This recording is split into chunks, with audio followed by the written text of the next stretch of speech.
Notre thème de ce matin, c'est l'épreuve de la faim. Aujourd'hui, nous parlons de l'épreuve de la faim, méditant toujours sur Jacques. La première lecture de ce jour parle de l'épreuve qui est très importante dans la vie du chrétien. L'épreuve, c'est-à-dire la souffrance, c'est comme ça qu'on appelle la souffrance en langage religieux. Il a été éprouvé. La famille, on dit, mais nos condoléances à la famille éprouvée. Donc la souffrance, là, c'est une épreuve. Ça montre l'influence du christianisme. Parce que l'homme n'appellerait pas souffrance épreuve comme ça. L'homme appelle souffrance épreuve à partir de l'enseignement chrétien. C'est l'enseignement chrétien qui a donné à l'homme de croire que la souffrance est une épreuve, c'est-à-dire un test, un examen. Nous disons maintenant l'épreuve de la faim. Pourquoi l'épreuve de la faim? Parce que dans l'évangile, Jésus rappelle à ses disciples affamés, soucieux d'avoir oublié du pain, les deux miracles de multiplication des pains dont ils ont été à la fois des témoins et des bénéficiaires privilégiés. D'où notre thème, l'épreuve de la faim.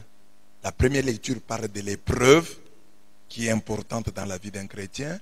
L'évangile parle des disciples qui pensent au pain. Quand Jésus leur dit, attention avec le levain des pharisiens, eux pensent directement au pain. Jésus, mais pourquoi vous vous préoccupez du pain? S'il n'y a pas de pain, je suis là. J'ai déjà multiplié 2 fois le pain dans votre vie, vous avez vu. Pourquoi vous inquiétez du pain alors que moi je suis là? Ça c'est l'évangile. Alors voilà pourquoi j'ai pris l'épreuve de la faim. Épreuve, mot que je tire de la première lecture, fin, que je tire de l'évangile. À travers cet enseignement, nous voulons méditer sur ce que nous faisons et sur ce que nous devons faire lorsque l'épreuve, et spécialement celle de la faim, frappe à la porte de nos vies. Que faire lorsque l'épreuve de la faim, l'examen de la faim, frappe à la porte de nos vies? Nous avons 3 points. Le premier point, la faim, piment de la convoitise. Nous avons 2, la distraction, fruit de la faim. Et enfin, le devoir de mémoire, remède à la faim. Premier point donc, la faim, piment de la convoitise. 1.1, le cas d'Adam et Ève. La convoitise est déjà en nous. Mais lorsqu'on a faim, elle s'exacerbe, elle s'approfondit et s'exacerbe davantage. Cette convoitise n'est rien d'autre que le désir de posséder. Nous avons en nous le désir de posséder. Il est là, il est déjà là. Mais il est augmenté, approfondi, exacerbé par la faim. Tout le temps, nous avons besoin d'avoir quelque chose. Même si nous ne mangeons pas, nous voulons avoir du pain à la maison. Même si nous n'avons pas faim, nous voulons avoir de l'argent. Mais quand nous avons maintenant faim, notre convoitise, notre désir de posséder et de jouir d'une chose augmente. Et la convoitise, c'est souvent le désir de posséder, de jouir d'une chose qui ne nous appartient pas, qui appartient à autrui ou qui nous est interdite. Ça, la convoitise. Donc, on convoite, c'est-à-dire on veut posséder, on veut jouir d'un bien qui ne nous appartient pas ou d'un bien qui nous est interdit.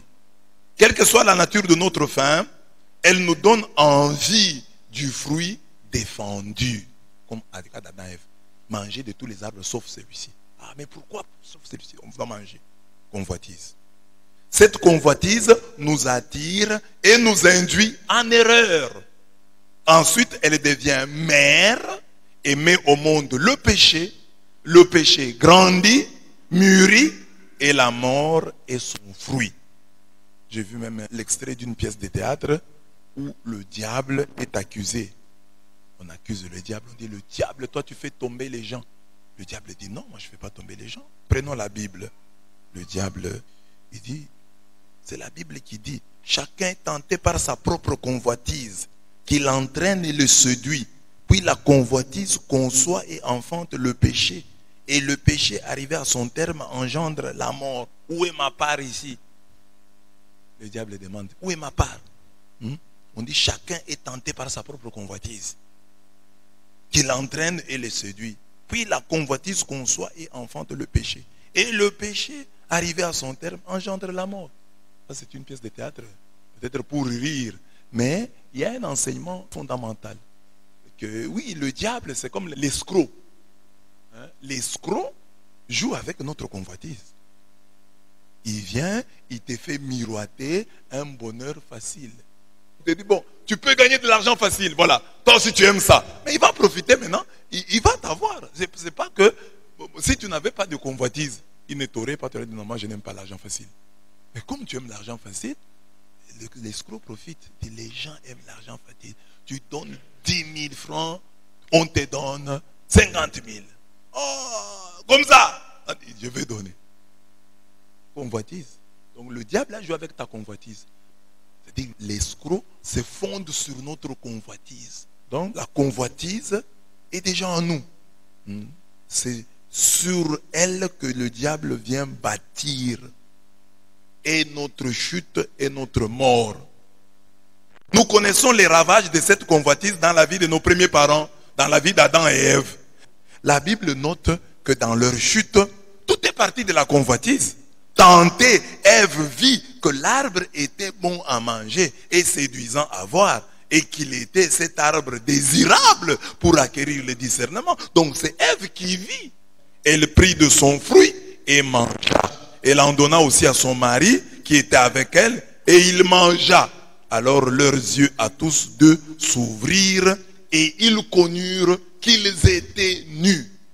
Ah, qu'ils étaient nus. Il y a l'éveil de la concupiscence. La convoitise amène à la concupiscence. Ils se rendent compte qu'ils étaient nus. C'est-à-dire, ils se rendent compte qu'ils étaient nuls. Oui, il y a ce sens-là. Ils se rendent compte qu'ils ne sont rien. Oui, ça peut être ça. Mais c'est aussi l'éveil de la concupiscence. Ils vivaient là-bas, mais ils ont pris conscience qu'ils étaient nus.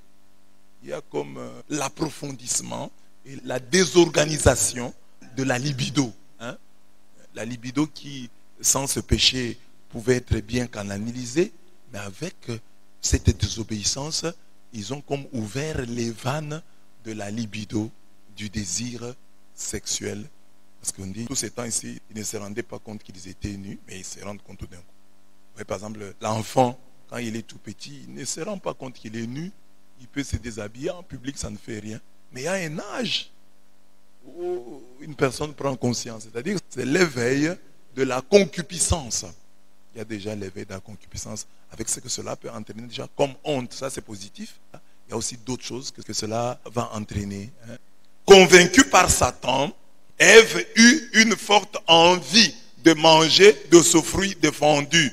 Mais l'envie était là. Mais elle a été exacerbée par Satan. Une fois le fruit consommé, Adam et Ève tombèrent dans l'escalade du péché. Car la convoitise du manger éveilla leur concupiscence que l'on définit comme cette attirance naturelle de l'homme pour les biens terrestres, impliquant un dérèglement des sens et de la raison. C'est la première conséquence du péché originel. L'homme et la femme découvrent leur nudité et commencent à désirer très vivement le plaisir vénérien, le plaisir sexuel. Je parle de l'épreuve de la faim. Tout est parti. La Bible dit que le premier péché que l'homme a commis, c'était manger un fruit. Il ne faut pas prendre ça à la légère. C'est-à-dire que la bouche ici, il y a beaucoup de choses. Pas négliger ça, non. Manger, boire, c'est rien. Non. L'organe du premier péché fut la bouche. Ils mangèrent le fruit. C'est vrai, c'est un mythe, mais porteur d'un enseignement, d'une vérité fondamentale. Si vous ne savez pas gérer vos faims, vous allez provoquer votre faim. C'est l'histoire, la première histoire. Si vous ne savez pas gérer votre bouche, attendez-vous à l'échec. Donc la bouche là va entraîner beaucoup de choses. Parce que vous n'êtes pas discipliné sur ce point-là, vous allez tomber sur d'autres points. C'est ce que j'ai dit maintenant. Du ventre au bas-ventre. De la chute d'Adam et Ève est né cet adage célèbre, souvent répété aux séminaristes. Qui ne résiste pas à la pomme ne résistera pas à la femme. Qui ne résiste pas à la pomme ne résistera pas à la femme. Cet adage est une alerte très puissante qui doit nous pousser à comprendre que notre incapacité à résister à la faim a des incidences sur notre chasteté. Dans la vie, regardez les jeunes gens là qui aujourd'hui mangent beaucoup. Et puis venez les voir dans 10 ans, dans 20 ans, vous verrez. Quand quelqu'un ne discipline pas sa bouche dans le domaine alimentaire, dans le domaine du manger et du boire, attendez-vous au pire. Quand tu as faim et que tu ne sais pas maîtriser ta faim, quand tu as faim, tu ne sais pas comment dire, bon, je vais manger après. Aujourd'hui, je ne mange pas. Quand tu es incapable de faire ça, ça va t'entraîner ailleurs. Adam et Ève, c'est en mangeant le fruit que leurs yeux se sont ouverts. Ils ont constaté qu'ils étaient nus. Toi aussi, en mangeant trop, tu vas commencer à voir que tu es nu et tu vas découvrir que tu as un sexe et qu'il faut le mettre au service. La faim du pain doit être bien gérée. Si elle ne l'est pas, elle va nous conduire très loin dans la concupiscence et la luxure. Philoxène de Mabou le dit si bien. Qu'est-ce qu'il dit? Il dit, la cause qui fait naître et grandir la passion mauvaise de la fornication et l'amour du ventre, la gourmandise. Il sera facile de la vaincre lorsque sa cause première aura été vaincue. Donc il sera facile de vaincre la fornication lorsque sa cause première sera vaincue, c'est-à-dire la gourmandise. Car cette passion de la fornication se fortifie et s'enflamme dans nos membres par la nourriture et la boisson. Et outre cela, par les entretiens relâchés, par la conversation humaine, par le souvenir des visages aux beaux yeux qui se gravent dans notre âme, par le récit d'histoires libidineuses lorsqu'elles sont dites et racontées avec plaisir, par le regard continuel jeté sur les visages, par les âmes relâchées, captives de la passion de les voir. Car lorsque le désir du ventre a fait grandir le feu de la fornication dans le corps, les entretiens corrupteurs viennent l'exciter.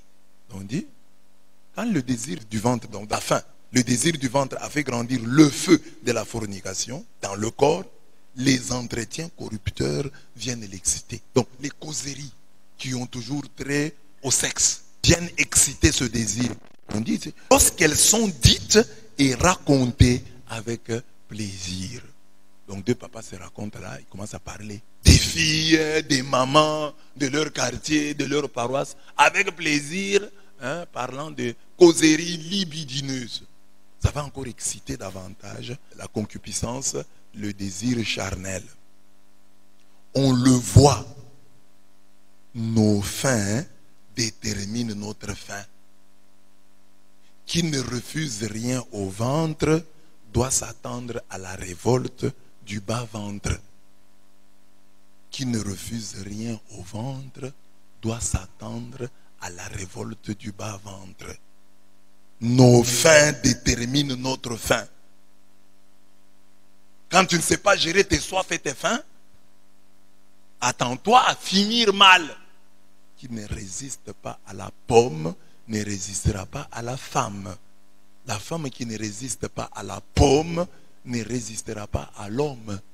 Nous devons donc résister à la faim en nous disant que tout athlète se prive de tout pour obtenir une couronne. 1 Corinthiens 9, 25. Donc, un athlète, un chrétien, vous êtes comme un athlète. Les gens comme les Cristiano Ronaldo, là, vous les enviez, les Messi. Ils vivent dans une discipline terrible au sujet du boire et du manger. Donc, quand on vous dit ça, vous pensez que non, on veut vous faire souffrir. C'est une école. Oh, jeûner, ah non, je passe mon temps. Non. Oh, j'ai jeûné, je n'ai rien obtenu. Non. Même si tu n'as pas obtenu le mariage que tu demandais, le voyage que tu demandais, l'argent que tu demandais, le jeûne te forme à être homme. Parce que l'homme, c'est celui qui sait s'arrêter. sur la pente du péché. Quand tu as la capacité de freiner dans la pente. C'est ça un bon véhicule. Ah, j'ai un véhicule. Mais quand il y a une pente, mon véhicule ne sait pas freiner. Mais c'est dangereux, c'est fini. Ça devient un cercueil. Donc un homme aussi c'est comme ça. Il faut avoir des freins. Non, je m'arrête ici. Non, c'est fini. J'ai pris un verre, ça va. Tout athlète se prive de tout pour obtenir une couronne. En nous privant de nourriture, chacun de nous, comme Paul, doit pouvoir dire: je meurtris mon corps, au contraire, et le traîne en esclavage, de peur qu'après avoir servi de héros pour les autres, je ne sois moi-même disqualifié. Donc, il faut meurtrir ton corps, le tuer, le traîner en esclavage, de peur qu'après avoir servi des héros pour les autres, tu ne sois toi-même disqualifié. Donc tu as prêché, tu as fait ceci, mais comme tu n'étais pas discipliné, à la fin tu es disqualifié, on t'élimine. 1 Corinthiens 9, 27. Celui qui veut être saint doit porter sa lutte au niveau des désirs, de la convoitise, au niveau de la concupiscence. La prière de chacun doit être: ô Seigneur, Père et Dieu de ma vie, ne me donne point l'arrogance des yeux et détourne de moi la convoitise. Que l'appétit sexuel et la luxure n'aient pas de prise sur moi. Ne me livre pas au désir impudique. Prière pour les jeunes et pour tout homme. Siracide 23, 4 à 6. Priez avec ces paroles. Je retiens souvent les versets là qui te font du bien, mais ce verset ici te fera aussi du bien parce que c'est une prière. Ô Seigneur, Père et Dieu de ma vie. Prions ensemble. Ô Seigneur, Père et Dieu de ma vie, ne me donne point l'arrogance des yeux et détourne de moi la convoitise. Que l'appétit sexuel et la luxure n'aient pas de prise sur moi. Ne me livre pas au désir impudique. L'arrogance des yeux. L'arrogance des yeux, c'est un enfant, par exemple un garçon de 17 ans, il voit une maman qui a l'âge de lui d'épaisse. Et cet enfant commence à envier cette maman. L'arrogance des yeux. Vous voyez des jeunes gens qui font le voyeurisme. Ils vont aller voir les mamans qui se lavent. Arrogance des yeux. Jésus lui-même nous a enseigné à porter notre marche vers la sanctification sur le terrain des désirs. Il ne faut pas tout bien combattre le péché. Commencez par la racine, la convoitise, les désirs. Et moi je vous dis, quiconque regarde une femme avec convoitise a déjà dans son cœur commis l'adultère avec elle. Matthieu 5, 28. C'est lui qui convoite, se met du feu dans son sein et il doit s'attendre à ce que ses vêtements s'enflamment. Donc, quand tu as des convoitises là, ça dit tu as pris le feu, tu as mis ça dans ton sein, dans tes habits. Mais les habits vont brûler. Tu prends le feu, tu mets, tu attends que... Non, ça ne va pas, ça va brûler. Quand tu as là, dans ton téléphone, des films pornographiques, tu les regardes à la télévision, tu as une vidéo pornographique que tu regardes la nuit dans ta chambre, que tu regardes la nuit au salon, quand tout le monde est déjà endormi. Toi, jeune garçon, tu te réveilles et tu mets cette vidéo, tu la regardes pendant des heures. Tu te mets du feu dans tes vêtements, ils vont brûler. Ne t'attends pas à ce que, oh j'ai mis du feu, que ça ne brûle pas. Ça va brûler, tu as mis du feu toi-même. C'est comme les gens qui allaient dans le temps, je ne sais pas si c'est fini maintenant, dans des ciné. On a écrit la nuit là, film pornographique. Les gens vont là-bas. Et ils regardent les films, ils regardent les films. Maintenant les films se terminent. Pour se lever et partir, les gens ne se lèvent plus. Ou quand ils se lèvent, tout le monde, tout d'un coup, porte des soutanes. Ils transforment leur chemise en soutane. Celui qui convoite marche sur des charbons ardents et il doit s'attendre à ce que ses pieds soient brûlés. Proverbe 6, 27 à 28. Donc toi tu dis, je convoite, je ne veux pas être brûlé. Tu vas te brûler. C'est ça qu'on dit, la question du papillon. Le papillon, il trouve une lumière, une bougie, et il va commencer à voltiger autour de la bougie. Et l'histoire se termine toujours de la même manière. Le papillon finit brûlé. Mais il croit que non, je peux tourner autour du feu là. Papillon, tu vas mourir. Tu as des ailes, c'est vrai, mais tourner autour du feu va te tuer. Donc, il faut fuir le feu. Ne pas le mettre dans ton sein. Ne pas marcher sur des charbons ardents. Fuyons la convoitise comme nous fuyons le feu.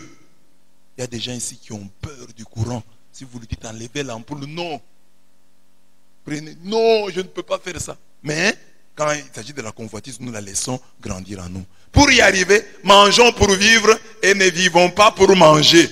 Méditons souvent ces textes. On parle d'Ésaü. On dit, veillez à ce que nul ne se prive de la grâce de Dieu. À ce qu'aucune racine d'amertume poussant des rejetons ne produise du trouble et que plusieurs n'en soient infectés. Veillez à ce qu'il n'y ait ni impudique, voyez, ni impudique, ni profane comme Ésaü, qui pour aimer vendit son droit d'aînesse. Vous savez que plus tard, voulant obtenir la bénédiction, il fut rejeté, quoiqu'il sollicita avec larmes, car son repentir ne put avoir aucun effet. Donc on dit, veillez à ce qu'il n'y ait ni impudique, ni profane comme Ésaü. Ésaü, quel est le péché qu'il a commis? C'est pour aimer, il vendit son droit d'aînesse. Pour aimer, il vendit son droit d'aînesse. Mais avant ça, dit, ne soyez pas des impudiques, ne soyez pas des profanes, comme Ésaü, qui pour aimer vendit. Donc il y a un lien entre manger et impudicité. Il en est beaucoup, dit Paul dans Philippiens 3, 18 et 19. Il en est beaucoup, je vous l'ai dit souvent, et je le redis aujourd'hui avec larmes, qui se conduisent en ennemis de la croix du Christ. Leur fin sera la perdition. Ils ont pour Dieu leur ventre et mettent leur gloire dans leur honte. Ils n'apprécient que les choses de la terre. Philippiens 3, 18 à 19. Donc, il y a des gens qui ont pour Dieu leur ventre. Et on dit, leur fin sera la perdition. Donc, ne faites pas du ventre votre Dieu. Parce que l'évangile aujourd'hui, les pains, on a oublié les pains, on a oublié les pains. J'ai dit, non, je suis là. Pourquoi vous pensez tout le temps au pain? Pourquoi tout le temps vous pensez au pain? Oubliez un peu le pain. Le pain va provoquer votre faim. La faim va créer votre faim. La distraction, fruit de la faim. Deuxième point. Ventre affamé n'a point d'oreille. Nous connaissons tous le vieux proverbe. Ventre affamé n'a point d'oreille. Cette maxime a plusieurs versions. Celui dont le ventre crie famine ne peut converser avec celui qui est repu. La beauté du fugi est sans beauté pour l'homme affamé. Lorsque la faim est à la porte, l'amour s'en va par la fenêtre. Nul ne peut adorer Dieu s'il est affamé. Sac vide ne tient pas debout. Ce proverbe, en ses différentes versions, veut dire qu'il est impossible de se faire entendre de quelqu'un tiraillé par la faim ou de le raisonner. L'épisode que rapporte l'évangile de ce matin corrobore la véracité de cette maxime. En effet, alors que Jésus parle à ses disciples affamés du levain des pharisiens et d'Hérode, ces derniers le comprennent de travers. Ils croient que Jésus leur fait savoir qu'ils ont oublié d'emporter le pain. Jésus dit, gardez-vous du levain des pharisiens et d'Hérode. Eux, ils parlent du levain. Et on a oublié le pain. Oh, Jésus veut vous enseigner autre chose. Comme vous vous préoccupez trop de votre faim, vous voyez le pain partout. Donc les disciples croient que Jésus leur fait savoir qu'ils ont oublié d'emporter le pain. Ils pensent plus au pain qu'à leur Seigneur. La faim nous distrait. Le rassasiement aussi. Celui qui a faim cherche du travail. Et dès qu'il le trouve, il s'y plonge. Et oublie d'aimer Dieu et de haïr les ténèbres. Qui nous séparera de l'amour du Christ? La tribulation, l'angoisse, la persécution, la faim, la nudité, les périls, le glaive. Selon le mot de l'Écriture, à cause de toi, l'on nous met à mort tout le long du jour. Nous avons passé pour des brebis d'abattoir. Mais en tout cela, nous sommes les grands vainqueurs par celui qui nous a aimés. Oui, j'en ai l'assurance, ni mort, ni vie, ni ange, ni principauté, ni présent, ni avenir, ni puissance, ni hauteur, ni profondeur, ni aucune créature ne pourra nous séparer de l'amour de Dieu manifesté dans le Christ Jésus, notre Seigneur. Romains 8, 35 à 39. Donc, même la faim ne peut pas nous séparer de Dieu. Ah, j'ai faim, je ne pars pas à la prière. Oh, j'ai faim, je ne prie pas. La faim ne doit pas nous distraire. Jésus parle d'autre chose. Tu es à l'église, toi tu penses seulement au repas. Tu es à l'église, tu penses seulement à la boisson. La faim ne doit pas te distraire. La faim ne doit pas te séparer de Dieu. Dieu parle d'autre chose. Et gardez-vous du levain des pharisiens et d'Hérode. Oh on a oublié le pain. Hein. Jésus a faim. Hein. Et nous aurons aussi faim avec lui. Hein. Non, gardez-vous du levain des pharisiens. Jésus veut parler de l'hypocrisie. C'est-à-dire, les pharisiens et Hérode sont des hypocrites. Le levain a un sens positif. Le sens positif, c'est le levain dans la pâte. Le levain dans la pâte, c'est-à-dire, le chrétien doit influencer le monde. Il doit être le levain dans la pâte. C'est-à-dire, il doit influencer positivement le monde. Mais le levain des pharisiens, c'est leur hypocrisie. Hein? Ils vous donnent l'impression d'être grands alors qu'il n'y a rien en eux. Un peu de levure, un peu de levain fait lever toute la pâte. C'est juste un gonflement. Ils sont gonflés d'eux-mêmes. Mais ils n'ont rien à l'intérieur. Comment combattre la distraction, ce péché contre l'amour divin? Regardez même ici à l'église. Quand les gens se plaignent, oh j'étais distrait à l'église. C'est par manque d'amour. Si tu aimes Dieu, tu ne seras pas distrait. Avec les gens que tu aimes, tu n'es jamais distrait. Mais quand tu t'habitues à Dieu, tu t'habitues à la parole de Dieu. Alors quand on prêche, ton esprit voyage. Il ne faut pas tout le monde se plaindre contre la distraction. Oh non, c'est les pasteurs qui n'ont pas bien prêché. Ou c'est non, l'enseignement d'aujourd'hui n'était pas. Non, c'est toi. L'amour de Dieu en toi diminue. Et lorsque l'amour de Dieu en toi diminue, la distraction augmente. Regardez tous les hommes distraits. La distraction vient du manque d'amour envers Dieu ou de la diminution de l'amour envers Dieu. Ça, le deuxième point. 2.2. Comment combattre la distraction, ce péché contre l'amour divin? On le voit, la distraction est donc d'abord un péché contre le premier et le plus grand de tous les commandements. Tu aimeras le Seigneur ton Dieu de tout ton cœur, de toute ton âme, de toute ta pensée et de toute ta force. Marc 12.30. À ce sujet, Sainte Thérèse d'Avila nous dit que prier, ce n'est pas beaucoup penser, mais prier, c'est beaucoup aimer. Ça, c'est la grande Thérèse, Thérèse d'Avila. Il y a la Thérèse de l'enfant Jésus, elle est française, mais il y a Thérèse d'Avila qui est espagnole. C'est la grande. On appelle Thérèse la grande et Thérèse la petite. Prier, ce n'est pas beaucoup penser. Prier, c'est beaucoup aimer. L'amour de Dieu peut nous amener jusqu'à la prière. Mais la distraction peut nous rattraper avec ce que la même sainte appelle le tic-tac. Il dit le tic-tac du moulin. C'est quoi? Ce sont ces idées et ces images qui défilent en nous sans qu'on les cherche. Tout comme le vent continue de faire tourner les ailes du moulin alors qu'il n'y a plus de blé à moudre. Et ce tic-tac est plus obsédant lorsqu'on ne veut pas l'entendre. Il devient alors agaçant comme le bourdonnement d'une simple mouche et d'un simple moustique dans le silence de la chambre où l'on se repose. Tic-tac, tic-tac, tic-tac. Les apôtres sont distraits parce que Jésus leur parle du levain et eux pensent au pain. Distraction. On te prêche la parole de Dieu, toi tu vois la barbe du prêtre. Croyez en Dieu. Ah, mais coupez aussi la barbe, non? Croyez en Dieu. Mais ce micro-là, on dirait qu'il est sale. Croyez en Dieu. Bon, vous voyez autre chose. Tic-tac, tic-tac, tic-tac, tic-tac, tic-tac. Comme là, je suis en train de parler. Tu parles aussi, non? Ton esprit t'a dit autre chose. Même quand j'ai dit ça, ton esprit a encore dit autre chose. Vous voyez, les gens disent ici à l'église, il y a beaucoup de gens qui m'ont dit ça. Ah, mais vous savez, quand on suit les enseignements, les vidéos là, on comprend autrement. Hein? C'est-à-dire à l'église là, tu étais tic-tac, tu avais voyagé. Tic-tac, tic. Maintenant, tu vois la vidéo, tu commences à partager. Mais ça, c'est profond. J'étais à l'église. On a dit ça. C'est profond. Hein? Mais quand tu étais ici là, tic-tac, tic-tac, tic-tac. Cette distraction, qu'elle nous vienne de la faim ou de tout autre facteur, doit être combattue. Et la meilleure manière de combattre les idées et les images, c'est de les intégrer dans notre prière. Ça, c'est la technique de Sainte Thérèse de l'enfant Jésus. Elle dit que les spirituels ne se troublent pas de ses défauts, dont il ne peut par aucun moyen venir à bout, mais s'abandonnant à Dieu, qu'il les considère comme du fumier, qui, une fois répandu sur le champ de son âme, lui permettra une plus grosse récolte. Et il entendra le Christ lui-même lui dire, je te rends grâce mon fils, parce qu'en acceptant patiemment jusqu'au bout tes défauts, tu portes ma croix avec moi. Hein, voyez, hein, donc, les défauts, et j'ai mis là la distraction. Intègre la distraction dans ta prière pour ne pas être distrait. La distraction là, intègre-la dans la prière. Les idées qui te viennent là, prie avec.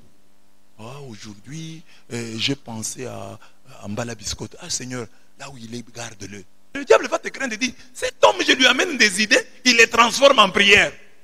Chaque idée que le diable t'amène, transforme-la en prière. Ah, cette fille est mal habillée. Oh Seigneur, si tu peux l'aider à commencer à bien s'habiller. Oh, mais c'est levé, n'a pas rasé sa barbe. Oh Seigneur, donne-moi de regarder des choses positives dans sa vie.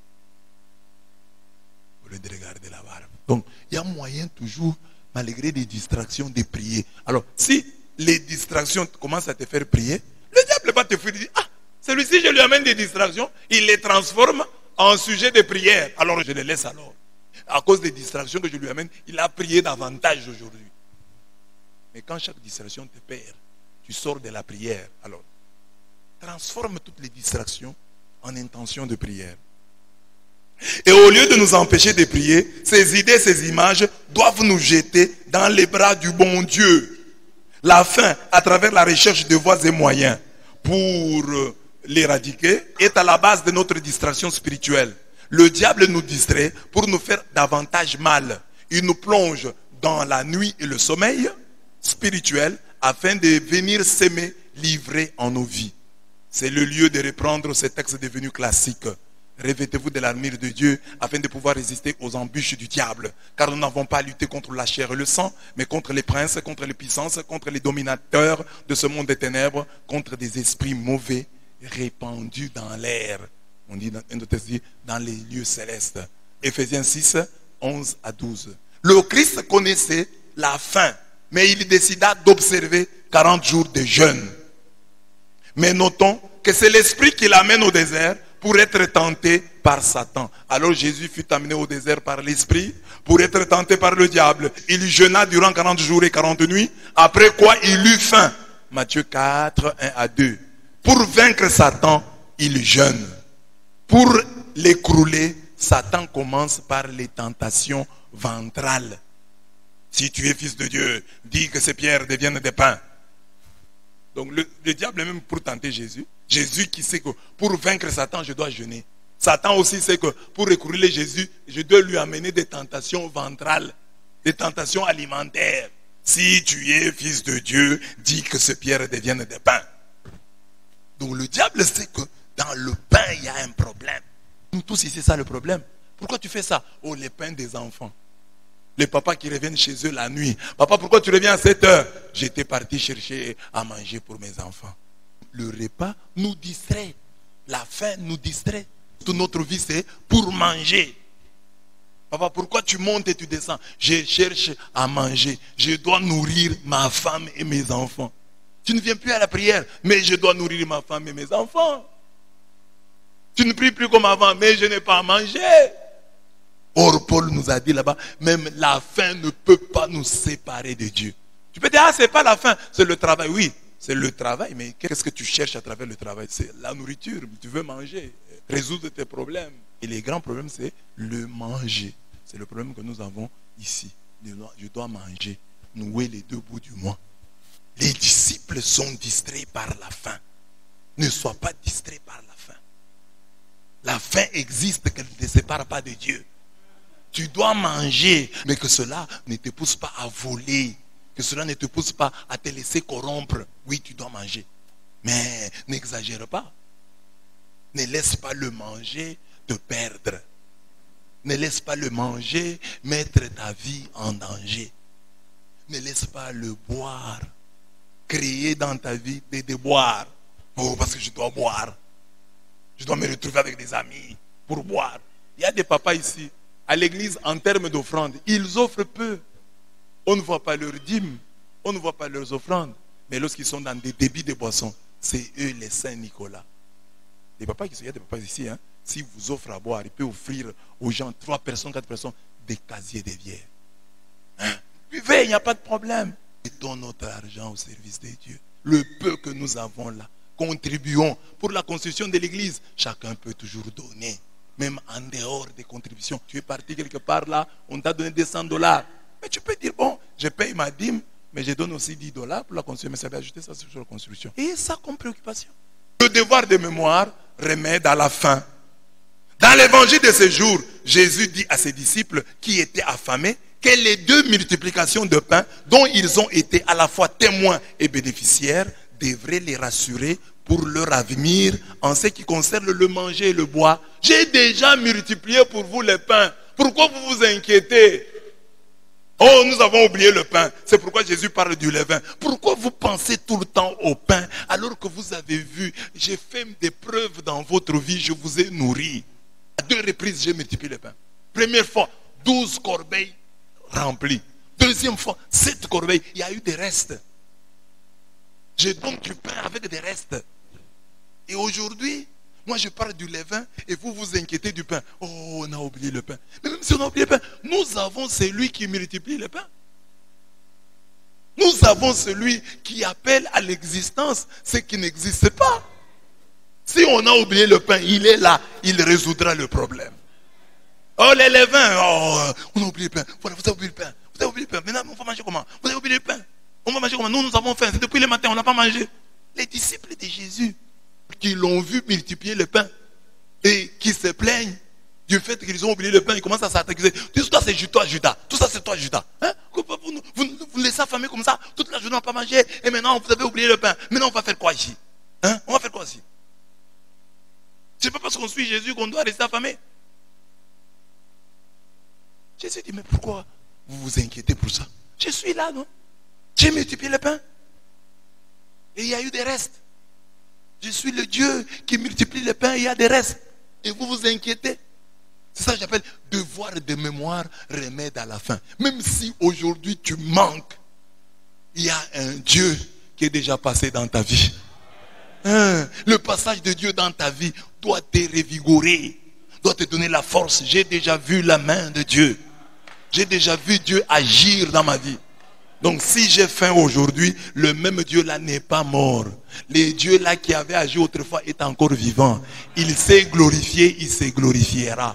Mon âme bénit l'Éternel, n'oublie aucun de ses bienfaits. C'est ça un homme de foi. Dieu a déjà agi, il agira. Aujourd'hui je n'ai pas, mais je sais qu'avec Dieu, il agira. Il fera. Donc tes souvenirs, te rappeler que Dieu a déjà agi, que Dieu a déjà fait et qu'il fera. Alors c'est ça. C'est pourquoi la première lecture dit tout don excellent, toute donation parfaite vient d'en haut et descend du Père des Lumières, chez qui n'existe aucun changement ni l'ombre d'une variation. Jacques 1,17. Donc si dans ta vie tu as un don excellent, tu as une donation parfaite, elle vient d'en haut qui te permet d'espérer autre chose.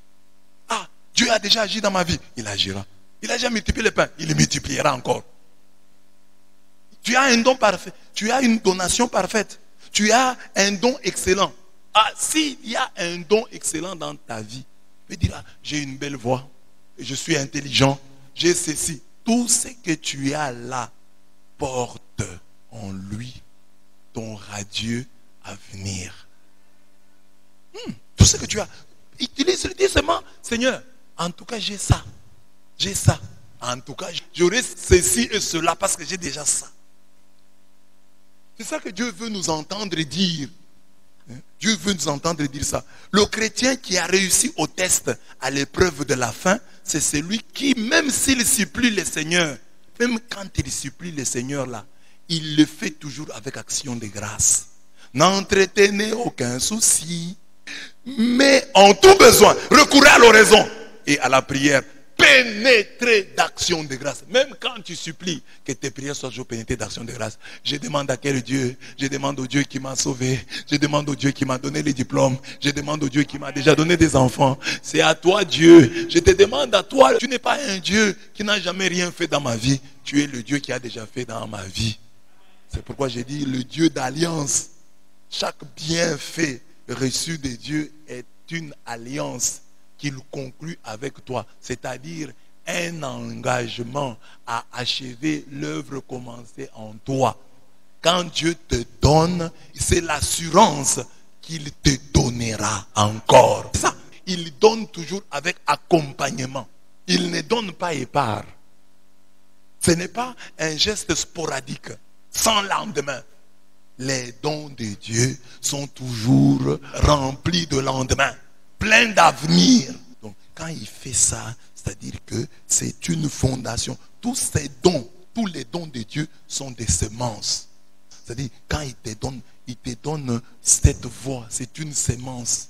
Il te donne cette femme, c'est une semence.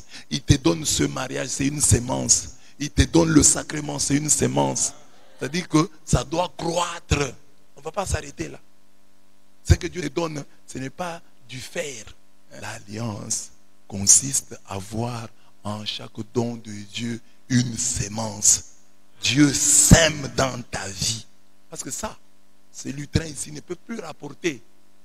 Mais ce que Dieu t'a donné là, tu vois, diplôme, et mariage, relation, ce sont des semences. C'est à toi de croire que ce sont des semences. Seigneur, cette relation que tu m'as donnée, je te rends grâce. Elle va produire.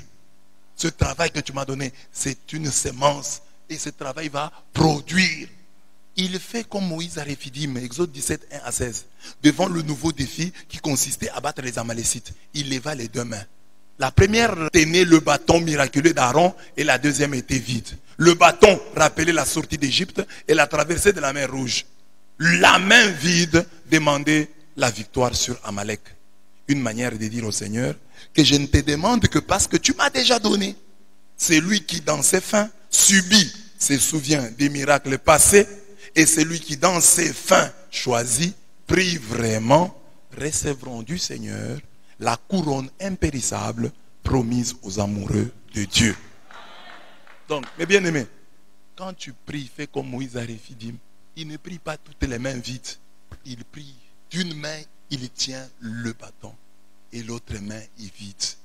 La main qui tient le bâton est en train de dire, tu y as déjà agi. Avec ce bâton, nous sommes sortis d'Égypte. Je l'ai jeté devant Janès et Jambres, les magiciens égyptiens.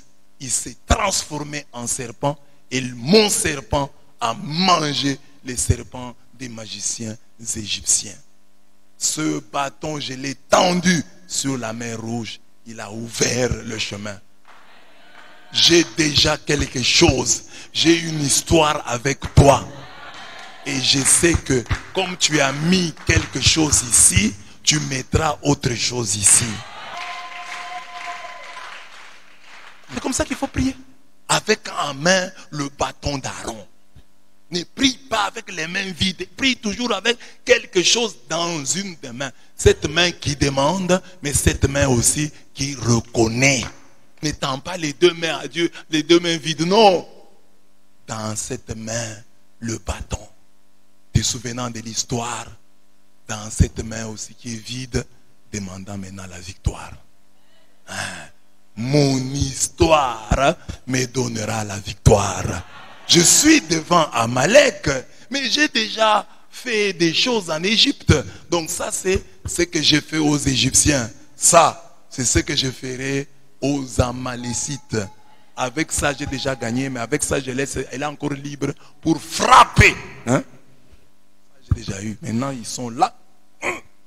Je vais les frapper avec celle-ci. Il ne faut pas dire, ah non, Dieu n'a rien fait. Alors, quand tu pries, toutes les mains vides, Dieu dit, ah, mais tu as le bâton. J'ai déjà agi dans ta vie. Tu pries comme si je n'avais jamais agi dans ta vie. Tu pleures comme si je n'avais jamais rien fait pour toi. C'est de l'ingratitude. Et ça fait mal. Nous tous ici, même si parfois les remerciements nous gênent. Mais ils arrivent, quand ils sont nombreux, ils nous gênent. Ils nous dérangent. Mais quand ils ne sont pas là, ils nous dérangent aussi. Quand ils deviennent exagérés, ils nous dérangent. Mais quand ils sont absents, ils nous dérangent. Donc, que faire? Un chrétien doit être reconnaissant. C'est ça le devoir de mémoire. Je n'ai pas aujourd'hui, mais j'avais déjà eu. C'est comme les gens aujourd'hui qui n'ont plus d'argent. Comme ces souvenirs. Ah, moi j'avais quand même de l'argent. À un moment, j'ai touché un peu d'argent. Mais ma vie à la prière ici, ma relation avec Dieu n'a pas changé. Quand j'avais l'argent, j'offrais vraiment follement à Dieu. Quand j'avais l'argent, quelles sont les folies que j'ai faites pour mon Dieu? Il n'y en a pas. Tu vas te rendre compte. Quand tu avais l'argent là, Tu payes peut-être la dîme, mais faire des folies pour Dieu, que ça c'était une folie. Première folie, je reçois l'argent, payer les prémices. Tout le salaire, je donne à Dieu. Et je vous parle d'un monsieur qui nous inquiète. Hein? Nous avons un monsieur qui nous inquiète. Et qui nous pousse à prier pour lui. Ce monsieur-là, il donne à Dieu la dîme. Comme tous les chrétiens. Mais il dit à Dieu, Seigneur, j'ai un salaire d'autant. Si tu l'augmentes, je vais commencer à te donner 15%. Et Dieu augmente son salaire. Il dit, bon, si tu augmentes encore, je commence à te donner 20%. Je te donne le double de la dîme. Et Dieu le bénit. Il dit, maintenant, si tu me bénis encore, tu augmentes jusqu'à tel niveau, je te donne 25. Et il est en train de dire à Dieu, si tu augmentes jusqu'à tel niveau, on se répartit, on va se donner, toi et moi, on va se partager. Je vais commencer à te donner 50%. Un homme comme ça, les jours où il va tomber, hein, il peut quand même rappeler à Dieu, ah papa, je suis arrivé jusqu'à te donner la moitié de mon salaire. Il avait fait des folies pour Dieu. Mais toi, tu as eu de l'argent. Tu n'as pas fait des folies pour Dieu. Quand tu avais de l'argent, tu avais toujours des dettes ici à l'église. Des dettes, des constructions, offrandes du prophète. Toujours des dettes. Il y a des mois, tu sautais sans payer même la dîme. Et maintenant, aujourd'hui, tu veux te plaindre que Dieu t'a abandonné. Sois reconnaissant, dis à Dieu, Seigneur. Il y a des gens, quand ils ont eu l'argent, tu as payé quoi? Ici à l'église. Que Dieu nous bénisse.